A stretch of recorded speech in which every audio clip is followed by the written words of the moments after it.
Bonjour à tous. Eh bien, prenons un instant aujourd'hui pour lire et méditer un passage du livre du ciel de Luisa Piccarreta. Au nom du Père qui m'a créé, du Fils qui m'a sauvé et du Saint-Esprit qui me sanctifie. Amen. Jésus, je me plonge en toi, dans ta divine volonté, je m'unis à toi, je m'identifie à toi, je me consume en toi et je te demande bien, de remplir mon âme de ta présence, de ta lumière, de ton Esprit Saint, de tes grâces, de tes bénédictions, de ta puissance, de ta sagesse. Viens dans mon cœur, Seigneur, et installe-y toi avec le Père, le Saint-Esprit, ton royaume, ton trône, tes attributs divins, tout ce qui te constitue, Seigneur, et agis à partir de mon corps que je t'offre. Engage de mon amour pour toi, pour que je devienne pour toi un instrument de paix, d'amour et de miséricorde. Oui, Jésus, investis chacune de mes actions de ta présence, sanctifie tout et marque tout du sceau de ton divin fiat. Sois présent dans toutes mes actions, dans chacun de mes pas, dans chacun de mes regards, dans mes paroles, dans mon souffle, dans mes battements de cœur, dans mes pensées. Que tout soit fait par toi, que tout soit fait pour toi, et que tout soit fait immergé en toi, dans ta divine volonté. Que tout apporte de la joie et de la gloire, Seigneur. Viens maintenant nous disposer tous pour recevoir ce nouvel enseignement qui ne tombe pas dans un cœur trop sec ou rempli de ronces, mais qu'il puisse vraiment trouver un cœur bien disposé et que chacun de ces mots que tu as bénis puisse porter du fruit pour ta gloire, celle de ton Père et celle de l'Esprit Saint. Parle maintenant à travers ma bouche, envoie-moi ton Esprit Saint, que je reste toujours uni à toi dans ta vérité, Jésus. Le passage que nous allons méditer est celui du 24 novembre 1922. Je pensais à mon doux Jésus au moment où il fut amené devant Hérode, et je me disais, comment est-il possible que Jésus, qui est si bon, n'ait pas daigné dire un mot à Hérode ou même le regarder? Vous vous rappelez donc Jésus, après tout ce passage devant chez Anne, Caïphe, au milieu des soldats, en prison, retour chez Caïphe au petit matin, il passe chez Pilate, et Pilate, par faiblesse, négligence, l'envoie chez Hérode. Et là, Hérode est vraiment rempli un peu de perversité et veut en savoir plus. Il veut assouvir sa curiosité. Et Jésus sent en fait la malice de son cœur et ne répond pas. Et donc, Louisa se demande comment Jésus a-t-il pu garder le silence alors que Hérode l'a vraiment humilié, l'a fait traiter comme un fou, c'est-à-dire que Hérode a fait déshabiller Jésus pour lui mettre un petit vêtement, le vêtement qu'on mettait aux fous de l'époque, donc une espèce de petite camisole blanche. Et là, tout le monde s'est moqué de lui, on l'a jeté par terre, on lui a craché dessus, etc. Et Jésus n'a pas ouvert la bouche. Et Louisa se demande comment ça se fait que Jésus n'a pas daigné dire un mot à Hérode, ni même le regarder, ne lui a pas accordé un seul regard. Peut-être que ce cœur perfide aurait pu être converti par le pouvoir du regard de Jésus. Louisa, elle se demande si un regard de Jésus n'aurait pas pu toucher le cœur d'Hérode. Se manifestant, Jésus me dit, « Ma fille, la perversité et la dureté de cœur d'Hérode étaient telles qu'il ne méritait pas que je le regarde ou que je lui dise un seul mot. » Donc Jésus sonde tous nos cœurs et là, il avait vu que Hérode était dans un état de méchanceté extrême, de perfidie et qu'il voulait juste l'humilier davantage en lui posant des questions. Et donc il a jugé qu'il ne méritait pas qu'il lui adresse un mot. Au contraire, si je l'avais fait, il aurait été encore plus coupable, parce que chacune de mes paroles établit un lien additionnel, une union plus grande, un rapprochement plus grand entre moi et la créature. Chaque fois que Jésus nous parle, nous donne une vérité, nous adresse un regard, une parole, en nous envoyant dans notre cœur une intuition, une inspiration, etc., cela tisse des liens encore plus forts entre nous et le ciel. Donc vraiment, nous sommes encore plus câblés à son cœur. Et donc, il aurait été coupable de davantage de péchés si Jésus avait essayé, par ses regards, par des paroles tendres, etc., de le convertir. Jésus a vu que ça ne servira à rien, puisqu'il peut voir avant que cela se passe. Et donc il a vraiment sondé le cœur et il a vu l'état de dureté du cœur d'Hérode et il s'est dit, ça ne sert à rien que je lui adresse encore des regards, parce que cela va tisser des liens encore plus forts entre mon cœur et son cœur, et s'il n'y répond pas, il se rendra d'autant plus coupable. Quand une âme sent mon regard, la grâce commence à agir. Si mon regard ou ma parole sont doux et bénéfiques, alors l'âme se dit, comme il est beau, pénétrant, tendre, mélodieux, comment ne pas l'aimer? Si mon regard ou ma parole sont empreints de majesté, resplendissants de lumière, l'âme dit, quelle majesté, quelle grandeur, quelle lumière pénétrante. Comme je me sens petite, misérable, et dans la noirceur comparée à cette lumière resplendissante.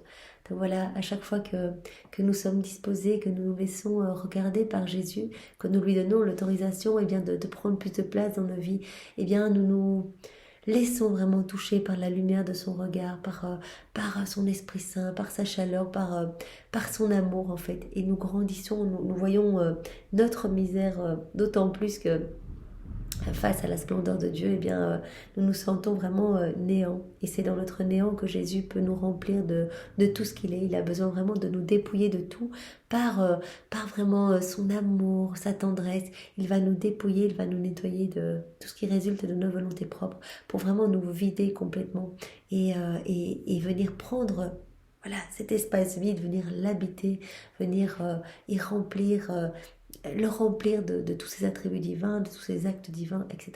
Mais il faut, comme le dit Jésus, que le cœur soit disposé, parce que Jésus peut verser des grâces, des bénédictions, peut être là, rempli d'amour, de tendresse, etc. pour chacun. Si le cœur n'est pas prêt à accueillir, le cœur est fermé et il ne recevra rien. Si je voulais te décrire la puissance, les grâces et le bien que portent mes paroles, qui sait combien de livres tu aurais à écrire? Il dit à Louisa, tu ne peux pas imaginer la puissance de chacune de mes paroles, de toutes mes vérités. Il nous l'a déjà dit dans différents passages. Voilà, chaque vérité que je te donne, Louisa, c'est une vie divine, une véritable vie divine. Tu vas recevoir dans ton cœur une semence et quand tu arriveras au ciel, cette semence deviendra une béatitude pour tout le ciel, tous les saints, les bienheureux et pour toi-même. Donc vraiment, chaque saint se réjouit à chaque fois que tu reçois une nouvelle vérité, une nouvelle parole de moi, une nouvelle connaissance. Et au plus tu vas connaître, au plus tu vas désirer, au plus tu vas grandir en sainteté. Donc la vie divine va croître en toi et ma divine volonté va vraiment être opérante et agissante à partir de ton humanité. Donc vraiment, il dit, si j'avais à écrire sur le bien et les merveilles qui résultent de chaque vérité que tu reçois, j'écrirais des livres et des livres et des livres. Vois tout le bien que je t'ai fait en te regardant tant de fois, en poursuivant avec toi de si intimes conversations. Vous voyez, à chaque fois qu'on reçoit ces vérités du livre du ciel, en fait, c'est Jésus qui s'entretient avec Louisa et à travers Louisa avec chacun de nous.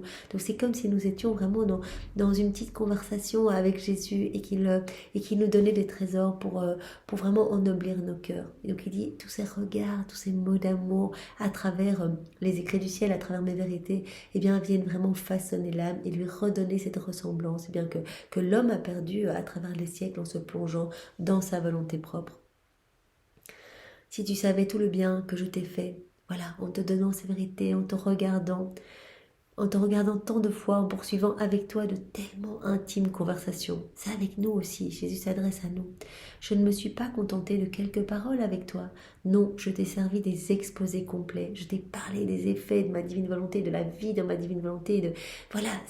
C'est absolument magnifique et chaque vérité est tellement belle que vraiment c'est une lumière étincelante. Jésus dit, mais chacun de ces passages, de ces enseignements, c'est une partie de moi, c'est moi qui bénis tous ces mots. Donc je veux vraiment que vous preniez le temps de vous plonger dans ces écrits du ciel pour vous laisser complètement transformer par mes mains divines. À la manière d'une argile molle, d'une cire molle, laissez-vous façonner par mes vérités que je vous donne pour que vous retourniez à cette place d'enfant de Dieu, de dépositaire de tout le royaume, de propriétaire de tout ce que je suis, que vous retourniez à cette place telle que vous avez été conçu initialement, donc au sortir des mains de Dieu. Il s'ensuit que les liens entre toi et moi sont innombrables. Voilà, à chaque fois qu'on reçoit, comme Jésus nous le disait précédemment, à chaque fois qu'on reçoit une nouvelle vérité, de l'amour, des grâces, le lien est plus fort entre notre cœur et le cœur de Jésus. Donc, il va attendre plus de nous aussi. Il nous le donne et il attend que nous devenions de véritables témoins et que nous mettions en pratique ce qu'il nous dit. Si nous recevons toutes ces connaissances, et que vraiment on a cette chance de les recevoir. Il dit la vie dans la divine volonté, c'est le prodige des prodiges, c'est vraiment la merveille des merveilles. Si on reçoit tout ça et qu'on laisse tout ça mourir dans notre âme, alors on dit voilà, très bien, super, mais on fait rien, on met pas en pratique. On est juste là à lire comme un roman. Bien, rien ne se passera et il nous sera demandé des comptes là-haut. Qu'est-ce que tu as fait de toutes ces vérités que je t'ai données? Est-ce que tu as mis en pratique? Est-ce que tu en as parlé à tes frères et sœurs? Est-ce que tu m'as ramené à moi des enfants? Voilà, simplement quand on fait des actes dans la divine volonté, c'est lui qui s'occupe de tout. Au niveau spirituel, c'est lui qui va toucher les cœurs, c'est lui qui va convertir, sanctifier, purifier, sauver une extrémiste de la perdition. C'est lui qui va opérer ce travail, qu'on va lui donner l'autorisation d'agir en nous. Donc quand nous nous unissons à Jésus, il prolonge sa vie en nous. C'est lui qui fait tout le travail et il nous accordera les mérites de toutes les âmes sauvées, de tout ce qui va se passer au niveau spirituel, dans le passé, dans le présent, dans le futur. Il nous donnera tous ces mérites-là à notre mort. Donc Jésus nous donne maintenant. Il transforme nos vies, il nous nettoie en profondeur pour venir s'établir en nous. Mais il nous demande eh bien, de ne pas étouffer ces vérités et d'être vraiment dans la pratique. C'est le plus important. Qu'est-ce qu'on apprend aujourd'hui et qu'est-ce que le Seigneur nous demande? Qu'est-ce qu'il veut nous dire à travers ça? Eh bien, unis-toi à moi à chaque instant dans ta journée. C'est pas difficile, pense à moi. Mets-moi à la première place. Vraiment, crée-moi un espace confortable dans ton cœur. C'est même pas toi qui devras le faire. Tu me donnes juste ton oui et c'est moi qui me ferai cet espace dans ton âme. Mais j'ai besoin de ton autorisation pour te sauver, pour te rapprocher de moi, pour te donner plus. Je t'ai traité comme un maître traite ses disciples, Louisa. Quand quelqu'un d'autre, qu'un disciple lui demande des conseils, l'enseignant se contente de quelques mots. Mais souhaitant faire de ses disciples des enseignants comme lui, il leur consacre des jours entiers, leur parle longuement et les guide toujours. Donc il a voulu bien sûr que Louisa soit vraiment notre chef de file, quoi, puisqu'elle est la dépositaire de tout le royaume de la divine volonté. Et donc il a passé de longues journées à l'enseigner.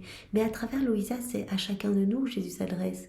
Tous ces enseignements, voilà, Jésus nous les donne à nous aussi. Si nous sommes en train de les lire, il nous a vus à travers les siècles ouvrir ces écrits du ciel, nous en réjouir, partager ensemble tous ces moments que nous prenons pour méditer. Il nous a vus passer ce temps.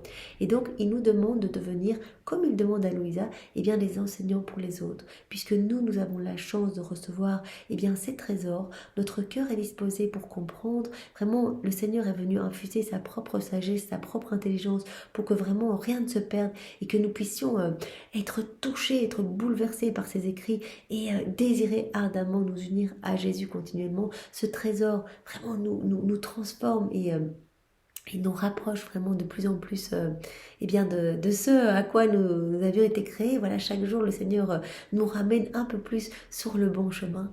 Alors, il nous appelle à aller chercher nos frères et sœurs et à ne pas étouffer ces vérités en nous, à les garder pour nous et à ne pas les mettre en pratique.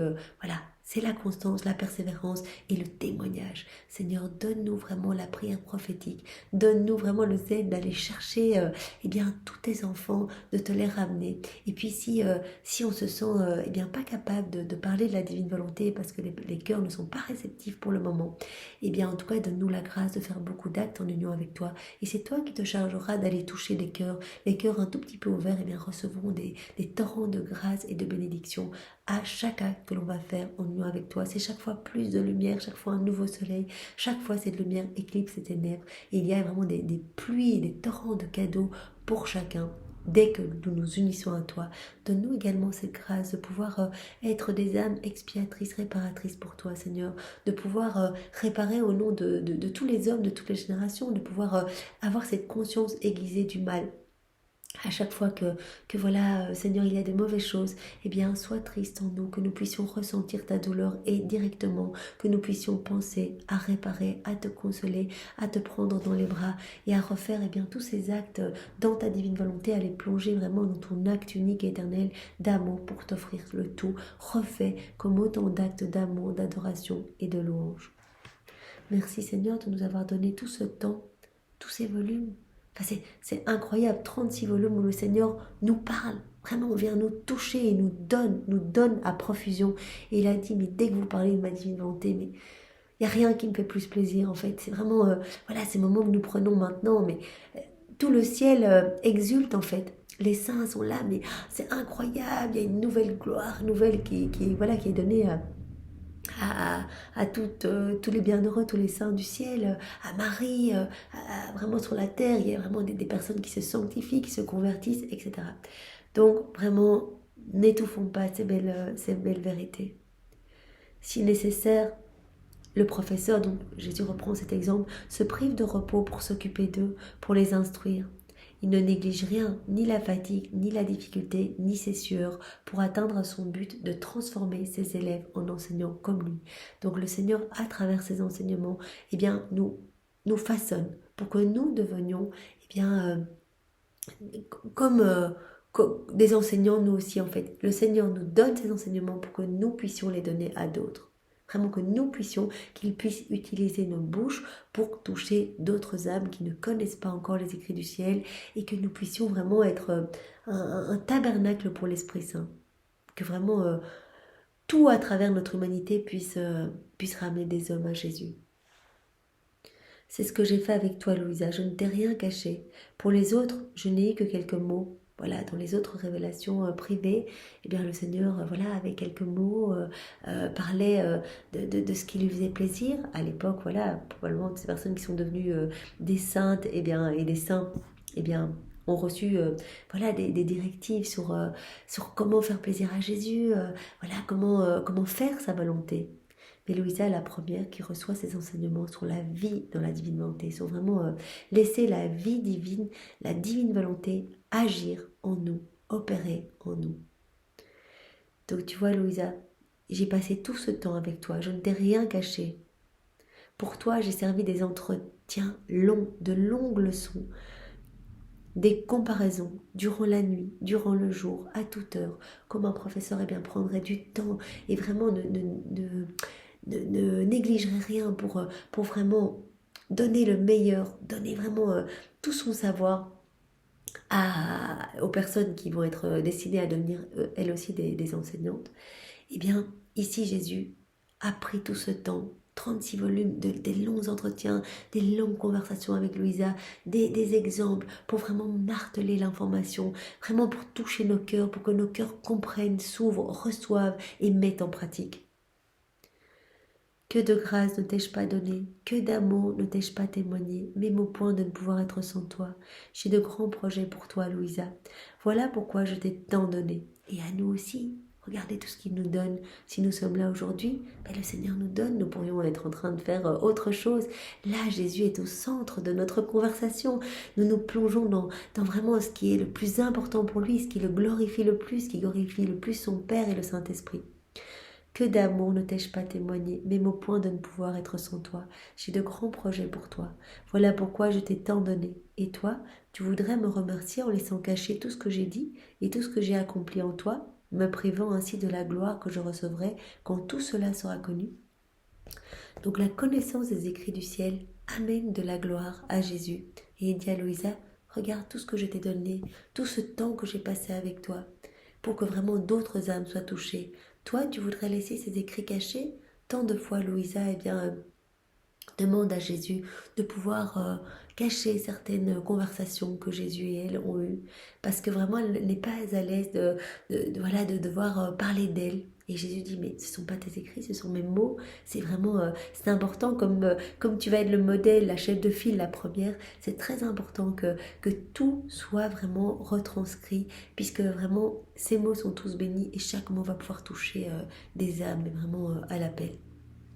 Et en plus, je reçois vraiment la gloire la plus parfaite par la vie dans la divine volonté, la vie en union avec moi. Donc c'est très important, on ne peut pas désirer ce qu'on ne connaît pas. Et donc vraiment, c'est ces connaissances qui vont donner la soif de vivre en union avec moi. Que dirais-tu d'un disciple qu'un maître, après bien du travail, a réussi à transformer en un maître comme lui? Que dirais-tu si ce disciple voulait garder pour lui-même toute la connaissance que le maître lui a livrée, refusant de la partager avec d'autres? Ne serait-il pas un ingrat et une source de peine pour le maître? Jésus dit, mais voilà, c'est vrai que dans mon exemple là, un enseignant qui jour et nuit aurait donné du temps pour transmettre son savoir, et voilà, qu'est-ce qu'on dirait de la personne ayant tout reçu, vraiment toutes les connaissances, et qui voudrait garder tout pour elle et qui ne transmettrait pas les connaissances reçues? On dirait que cette personne est ingrate et causerait de la peine à son maître. Que dirais-tu du soleil si après avoir reçu tant de lumière et de chaleur de moi, il refusait d'irradier cette lumière et cette chaleur sur la terre? Ne lui dirais-tu pas: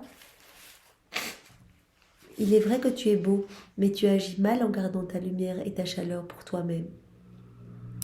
La terre, les plantes et les générations d'humains attendent ta lumière et ta chaleur, Louisa. Donc vraiment, les hommes attendent en fait de pouvoir recevoir cette chaleur qui est connue dans tous ces enseignements, dans toutes ces vérités, cette lumière, cet amour.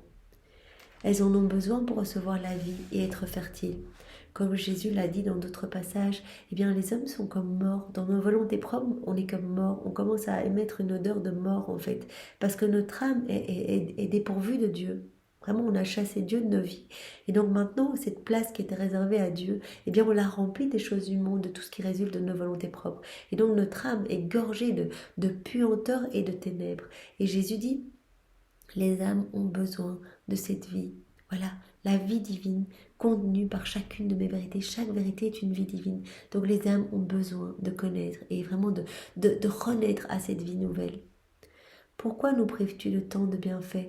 Ce qui rend ton comportement encore plus répréhensible, c'est que lorsque tu nous donnes de la lumière et de la chaleur, tu ne perds rien. Au contraire, tu acquiers plus de gloire et tous te bénissent. Tu n'es pas comme ce soleil. Donc il dit à Louisa, regarde, tu es comme le soleil, il donne sa chaleur, sa lumière, et il ne perd rien. C'est vraiment, c'est illimité. Le soleil, il va donner, il ne perdra pas, voilà, son intensité de chaleur ne diminuera pas, etc. Il dit à Louisa, c'est pas parce que tu vas donner toutes ces connaissances que toi tu vas perdre. Et si tu sais que ça nous glorifie, eh bien vas-y, rentre dans cette mission et n'aie peur de rien. C'est vraiment moi qui vais te guider, puisque ce sont mes écrits et que j'y tiens vraiment, ils sont très importants pour moi. J'ai placé en toi tellement de lumière concernant ma volonté. Chaque vérité, une lumière, rappelons-nous. Donc il a placé en Louisa eh bien toutes ces vérités, vraiment, c'est ces lumières étincelantes en Louisa. J'ai placé tellement de lumière en toi concernant ma volonté que c'est beaucoup plus encore que le soleil qui illumine tous les hommes. L'humanité en tirera un grand bien. Donc, en toi, Louisa, voilà, chaque vérité, c'est un soleil. Donc toutes ces vérités, mais c'est infiniment plus que la lumière du soleil qui pourtant donne vie à tous les êtres vivants ici-bas. Donc toi, tu vas vraiment être pour l'humanité entière, les hommes de toutes les générations, une source de grand bien. Moi-même et les générations d'hommes attendront que cette lumière s'irradie à partir de toi. Donc cette lumière doit partir de Louisa. Donc Jésus a tout mis en Louisa, elle est dépositaire de tout le royaume de la divine bonté, et tout doit partir de Louisa vers les hommes. Elle doit vraiment servir de modèle pour ramener les hommes à Jésus. Toi, tu penses à la façon de cacher cette lumière et tu t'inquiètes de ce que les personnes en autorité prennent les mesures nécessaires pour qu'elle brille à l'avantage de tous. Non, ce n'est pas correct. Donc Lisa, voilà, elle n'a pas envie voilà, qu'on cite son nom, etc. Elle dit c'est pas correct. Vraiment, toutes les générations, toute l'humanité entière, tous les êtres vivants attendent cette vie divine, voilà, cette vie dans la divine volonté.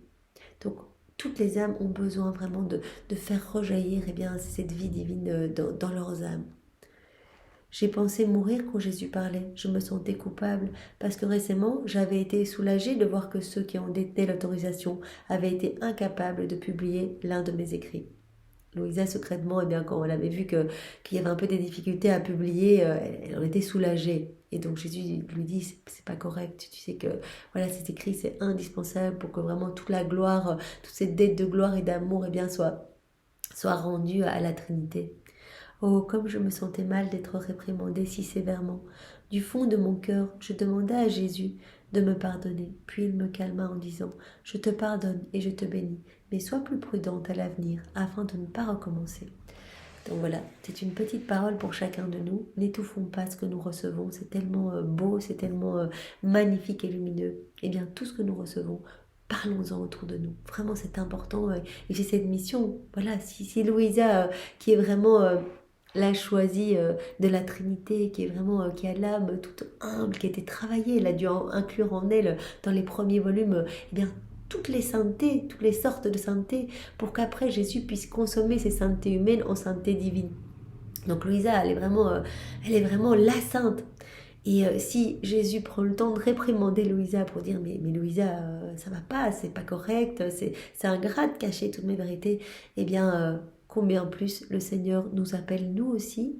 Voilà, nous qui sommes pleins de péchés et qui nous recevons eh bien, au milieu de toutes ces misères, de toutes nos noirceurs, de nos infidélités, de nos inconstances, eh bien, il nous demande, voilà, nous qui recevons, puisque le Seigneur nous purifie, eh bien, il nous demande de nous aussi témoigner.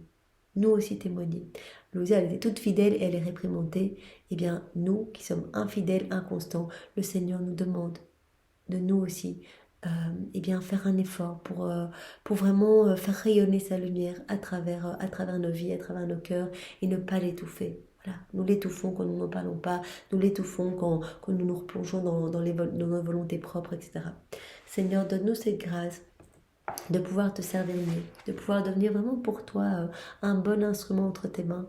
Alors fais de nous ce qui te plaira, que ta volonté soit faite sur nos vies et vraiment que nous puissions être eh bien, ces petites torches d'amour, de ton amour ici-bas. Sois loué, béni et glorifié Jésus dans ta divine volonté, avec ton amour, tes adorations, tes louanges et tes bénédictions, au nom de tous. Au nom du Père et du Fils et du Saint-Esprit. Amen. Soyez tous bénis et passez une belle journée dans la divine volonté de Jésus. Au revoir.